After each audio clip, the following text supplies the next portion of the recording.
Hi guys. Hi everyone, my name is Kaluna, and now I'm studying accounting in Universitas Padjadjaran. Aku masuk lewat jalur IUP, so aku mau share some information about IUP accounting di Universitas Padjadjaran.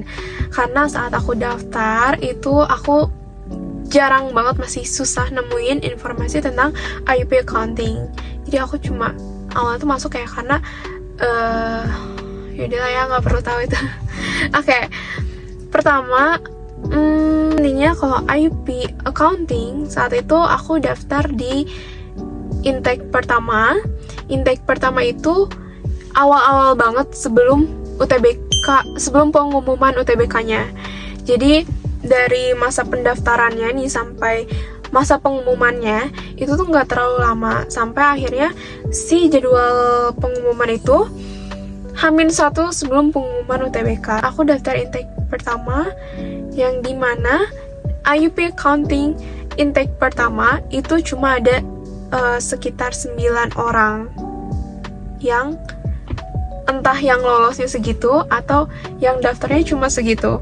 Karena emang di angkatan 2023 sebelumnya itu dari intake pertama sampai intake kedua itu totalnya 9 orang. Dan karena IUP, kalau kelas IUP itu kan kelasnya dipisah. Aku denger juga di salah satu fakultas lain itu reguler dan IUP itu masih beberapa digabung. Tapi kalau IUP accounting maybe di FEB juga sama, semua jurusan yang ada IUP-nya itu dipisah. Jadi so far nih aku kan masih di first semester aku itu tiap hari itu aku sama anak-anak IUP accounting, dan ada ininya kan TPB-nya, which is matkulnya OKK. OKK itu IUP juga tapi digabung sama fakultas-fakultas lain.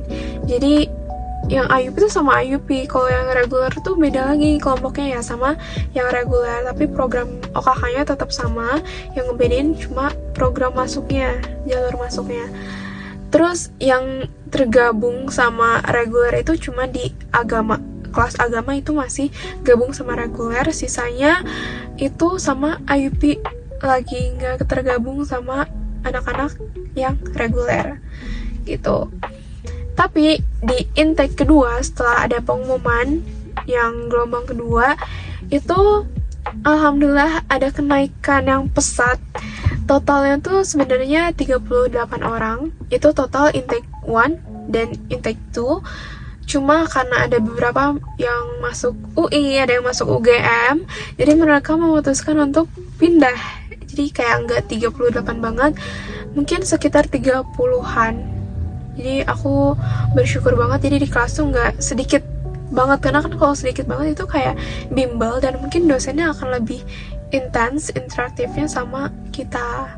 Di sini 30 menurut aku enak-enak aja sih, karena ya kita tiap harinya sama orang yang sama. Kalau ada informasi kita bisa informasi itu ya jangkauannya orang-orang itu lagi, dan nggak ada masalah sih dengan sama 3 tahunnya itu orang-orang itu. Terus so far aku nggak ada masalah. Oh ya, kelasnya itu full bahasa Inggris, dari pemaparan dari modulnya itu bahasa Inggris, dari kuisnya juga bahasa Inggris, praktikumnya juga bahasa Inggris. Cuma gak selalu bahasa Inggris, mungkin untuk tekstualnya itu semuanya bahasa Inggris, all in English.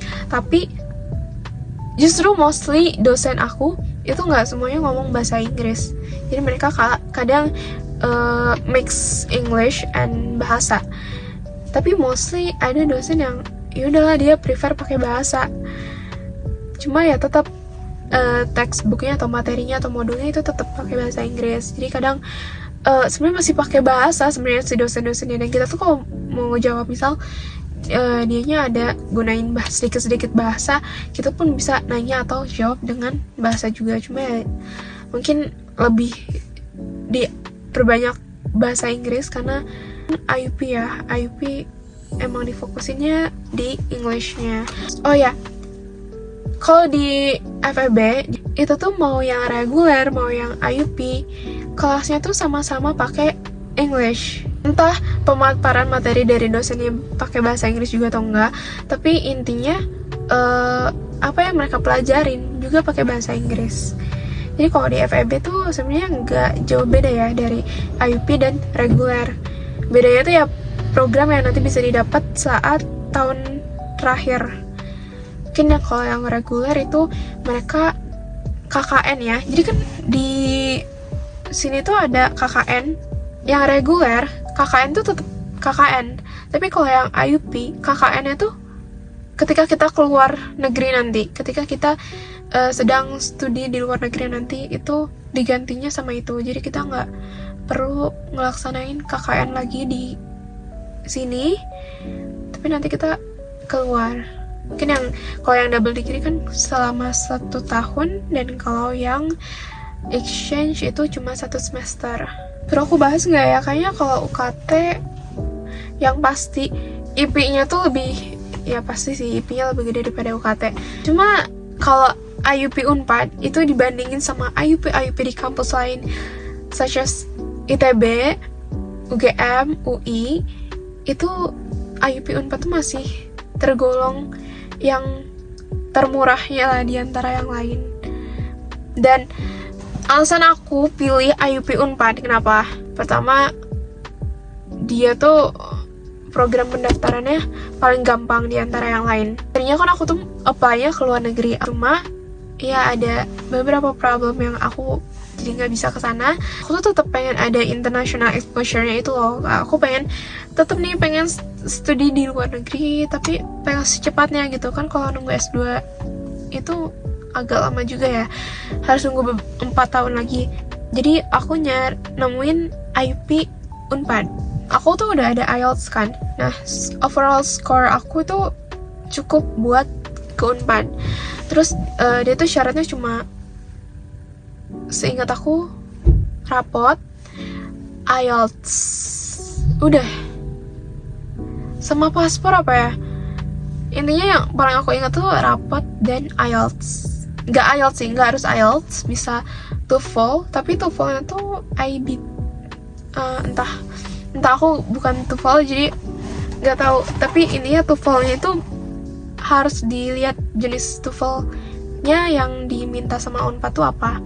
Tapi kalian bisa ngambil TOEFL di Unpad, karena teman-teman aku yang IUP itu beberapa ada yang dia itu ngambil TOEFL di Unpad, harganya itu lebih murah. Seingat aku itu 200.000.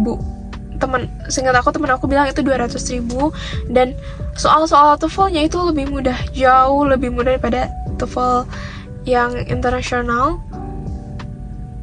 Gimana, yang TOEFL yang gedenya itu, dan lebih mudah juga dibanding IELTS. Selain itu, kita juga bisa pakai Duolingo. Duolingo itu juga menurut aku masih gampang, dan rata-rata teman-teman aku pun pakai Duolingo gitu. Nah, karena gampang tadi si syarat-syaratnya, maksudnya aku di rapot udah ada, dari IELTS pun udah ada, jadi aku tinggal input dokumennya kan. Terus pengumumannya pun nggak terlalu lama, jadi aku excited kan. Oke, aku daftar nih ke sini. Terus aku pilihan pertama aku accounting, pilihan keduanya manajemen. Alhamdulillahnya aku lolos di accounting. Informasi tambahan, kalau di Unpad nggak di. Mungkin spesifiknya di FEB Unpad, program anak-anak mahasiswa yang program IUP itu mereka lebih kayak diprioritasin gitu. Gimana ya ngomongnya? Jadi ada pas ospek pembukaan ospek kampus, kita ngomongnya gitu aja lah ya. Jadi FEB Unpad itu tuh bener-bener kayak pengen majuin banget program IUP di fakultas ini. Jadi ya kalau misalnya kalian IUP, berarti kalian jadi targetnya mereka juga gitu loh. Jadi katanya tuh bisa nanti kalau misalnya ada international event di Unpad, di Unpad, kalian tuh bisa jadi volunteer mereka, yang dimana nanti bisa jadi CV kalian or ya track record kalian lah, kalian pernah jadi volunteer atau semacam LO. Kalau nggak salah LO deh, bukan volunteer. Nah, yang nanti tuh yang jadi LO itu yang dipilih tuh dari anak-anak IUP-nya. Terus apa lagi ya? Ya itu sih privilege-nya, nanti kalian bisa dapat program, dimana program double degree itu nggak bisa didapetin kalau kalian nggak IUP. Tapi nggak tahu entah ini emang udah dari lama atau gimana atau baru. Tapi tiba-tiba kemarin itu yang reguler itu kok bisa aja kalau mau pindah ke program IUP. Tapi ya nggak segampang itu pindah ya, tapi tetap ada syarat-syaratnya. Mungkin ya nggak jauh beda kayak sertifikasi bahasa Inggris, mungkin pasti itu udah pasti ya diminta. Apa ya? Oh ya, enaknya emang kelasnya itu pakai bahasa Inggris. Cuma menurut aku si bahasa-bahasa yang digunain itu masih easy to understand, gak yang bahasa yang complicated gitu. Karena kan di sini kita Englishnya, ada nggak sih Inggrisnya tuh Inggris Indo gitu loh, bukan. Kalau mungkin kalau kita di luar tuh Inggris yang murni gitu kan, jadi mungkin lebih complicated. Cuma kalau misalnya di sini kelasnya tuh bahasa Inggrisnya tuh bahasa Inggris yang masih basic